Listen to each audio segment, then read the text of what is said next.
RTI Live News. Ask for right. RTI news కి స్వాగతం. విజయవాడ శ్రీ వెంకటేశ్వర స్వామి ఆలయంలో ధనుర్మాసం ముక్కోటి ఏకాదశి పర్వదినం జన్మ జన్మల పాప పరిహారం ఉత్తర ద్వార దర్శనం. వేలాది మంది భక్తులు స్వామివారిని దర్శించుకున్నారు. జి సురేష్ లక్ష్మీ దంపతులు స్వామివారి పుష్పాలంకరణకు భక్తులకు వాటర్ ప్యాకెట్లు ఏర్పాట్లు చేసి మందులు అందించారు.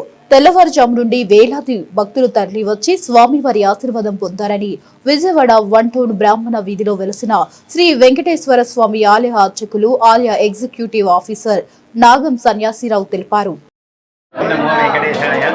శ్రీ వెంకటాచలాధీశం శ్రీయాధ్యాసితవక్షసం శ్రితజేతనమందారం శ్రీనివాసమహం భజే.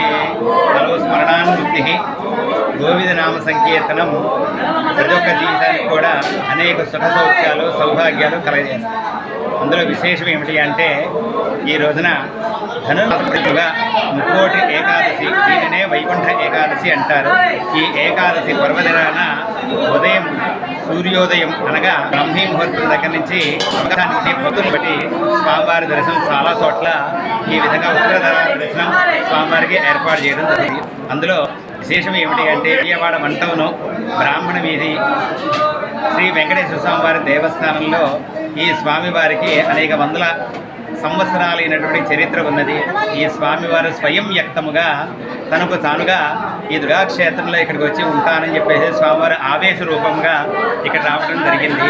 ఆ రోజు దగ్గర నుంచి ఈ రోజు వరకు మనమో వెంకటేశ్వర పేరు పానకపల్లి సుఖ దీక్షితులు.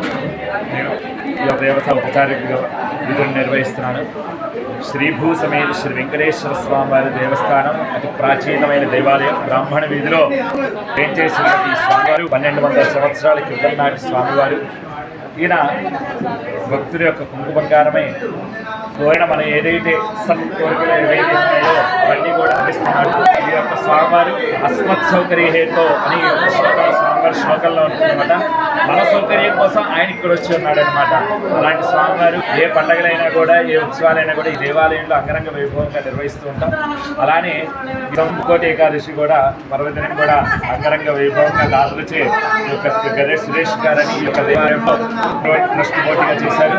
అలానే ప్రతి సంవత్సరం కూడా గత 15 సంవత్సరాలుగా దీని యొక్క నిర్వహణలో ఈ యొక్క పూలాలంకారం చేసి చక్కగా దేవాలయం సుందరంగా అలంకారం చేసి అలానే భక్తుల యొక్క సహకారంతో భక్తుల యొక్క ప్రసాదాలు కూడా వితరణ కోసం ఆ భక్తుల యొక్క ప్రసాదం కూడా స్వామివారికి ప్రసాదాలు భక్తులు కూడా వితరణకు కూడా భక్తుల సహకారం జరుగుతుంది. అలానే ఈ యొక్క వచ్చే భక్తులందరికీ కూడా దేవస్థానంలో కార్యనిర్వాహకులుగా సన్యాసులుగా కూడా భక్తుల కోసం చక్కగా క్యూ లైన్లు ఏర్పాటు చేశారు. టెంట్ వేసి చక్కగా కింద పట్టాలు వేసి చక్కగా త్రాగునీరు అలానే అన్ని సకల సౌకర్యాలు ఏర్పాటు చేసి భక్తులకి ఏ ఆటంకం లేకుండా చక్కగా స్వామివారి దర్శనం అయ్యి చక్కగా ప్రసాదం ఇట్లా అన్ని చేశారు.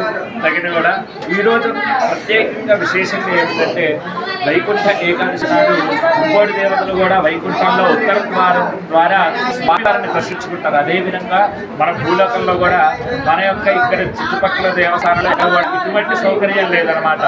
అన్నీ కూడా ఒక విధంగా వచ్చి వాళ్ళు దర్శనం చేసుకుని కానీ మన యొక్క దేవాలయంలో చక్కగా ఉత్తర ద్వారం ఉంది. ఆ యొక్క ద్వారంలో వెండి గరుడ వాహనం స్వామివారి దర్శనం ఇస్తారు. చక్కగా భక్తులందరూ కూడా వచ్చి ఈ యొక్క స్వామివారిని దర్శించుకొని చక్కగా తీర్థప్రసాదం స్వీకరించి స్వామివారి యొక్క అనుగ్రహానికి పాత్రగా అలానే ఈ రోజు నుంచి ప్రారంభంగా పొద్దున్న చూసుకొని కూడా ఇప్పుడు కూడా 6000 మంది కూడా చక్కగా దర్శనం చేసుకున్నారు. ఇంకా 2 గంటల పాటు ఈ యొక్క దర్శనం కూడా జరుగుతుంది. అలానే అనంతరం స్వామివారికి మహావేదన అనంతరం స్వామివారికి గ్రామోత్సవం జరుగుతుందన్నమాట. ఇదే గరుడ వాహనంపై స్వామివారి గ్రామోత్సవం కూడా జరుగుతుంది. మళ్ళీ సాయంకాలం యథావిధిగా అర్చనాది నిలుచుకొని సంధ్యాహారతులు ఉంటాయన్నమాట. హారతి మళ్ళీ తీర్థప్రసాద వితరణ ఉంటారు. కావున భక్తులందరూ కూడా చేసి స్వామివారిని దర్శించి స్వామివారి అనుగ్రహానికి పాత్రలు కాదు.